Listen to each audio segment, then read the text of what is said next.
Hi friends, எல்லாருக்கும் வணக்கம். So இன்றைக்கி நம்ம டிஎன்பிஎஸ்சியில் எதை பற்றி பார்க்க போகிறோம் அப்படின்னு பார்த்தீங்கன்னா, நம்மளுடைய அரசியலமைப்பு எந்தெந்த நாட்டிலேருந்து எந்தெந்த சட்டத்தை எடுத்து யூஸ் பண்ணிகிட்டு இருக்காங்க. ஸோ அதை பற்றி பார்க்க போகிறோம். ஸோ இப்போ பார்த்தீங்கன்னா அமெரிக்கா பார்த்தீங்கன்னா முகப்புரை. ஸோ இது பார்த்தீங்கன்னா வெரி வெரி முக்கியமான இம்பார்ட்டன்ட் கொஸ்டின். இந்த ஃபஸ்ட்டு கொஸ்டின் பார்த்தீங்கன்னா ரொம்ப இம்பார்ட்டண்டான கொஸ்டின். இது பார்த்தீங்கன்னா அடிக்கடி டிஎன்பிஎஸ்சியில் கேட்கப்படுற கேள்வி. ஸோ அது மட்டும் இல்லாமல் அப்புறம் அடிப்படை உரிமைகள், நீதி புலனாய்வு, நீதிபதிகள் பதவி நீக்கம், தனித்து இயங்கும் நீதிமன்றம். ஸோ இதெல்லாம் பார்த்திங்கன்னா அமெரிக்காவில் இருந்து சட்டத்திலேருந்து நம்ம எடுத்து யூஸ் பண்ணிக்கிட்டு இருக்காங்க.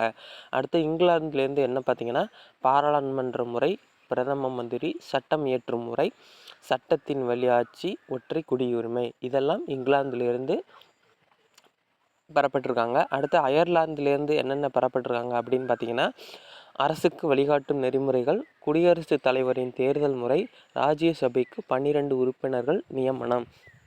இது பார்த்திங்கன்னா அயர்லாந்துலேருந்து எடுத்திருக்காங்க. அடுத்தது கனடாவிலேருந்து எந்தெந்த சட்டத்தை எடுத்திருக்காங்கன்னா மத்தியில் வலிமையுடன் கூடிய கூட்டாட்சி முறை, அதிகார பகிர்வு மற்றும் மத்திய அரசிடம் எஞ்சிய அதிகாரங்கள். அடுத்து தென்னாப்பிரிக்காவில் சட்ட திருத்த முறை, ரஷ்யாவில் அடிப்படை கடமைகள், ஆஸ்திரேலியாவில் புதுப்பட்டியல் மத்திய மாநில உறவுகள், ஜெர்மனியில் இருந்து பார்த்திங்கன்னா அவசர நிலை பிரகடனத்தின் போது அடிப்படை உரிமைகள் இடைநீக்கம், ஜப்பான்லேருந்து பார்த்திங்கன்னா உச்சநீதிமன்றத்தின் தோற்றமும் நடைமுறையும், இந்திய அரசியலமைப்பு சட்டம் 1935 2/3 இதிலிருந்து எடுக்கப்பட்டது, கூட்டாட்சி முறை, ஆளுநர் பதவி, நெருக்கடி கால நிலை.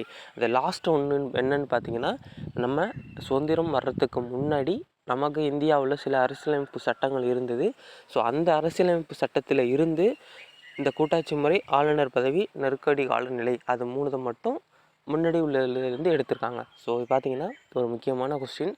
ஸோ கண்டிப்பாக நீங்கள் படித்து வச்சுக்கோங்க. ஓகே ஃப்ரெண்ட்ஸ், நம்மளுடைய சேனலை சப்ஸ்கிரைப் பண்ணி வச்சுக்கோங்க.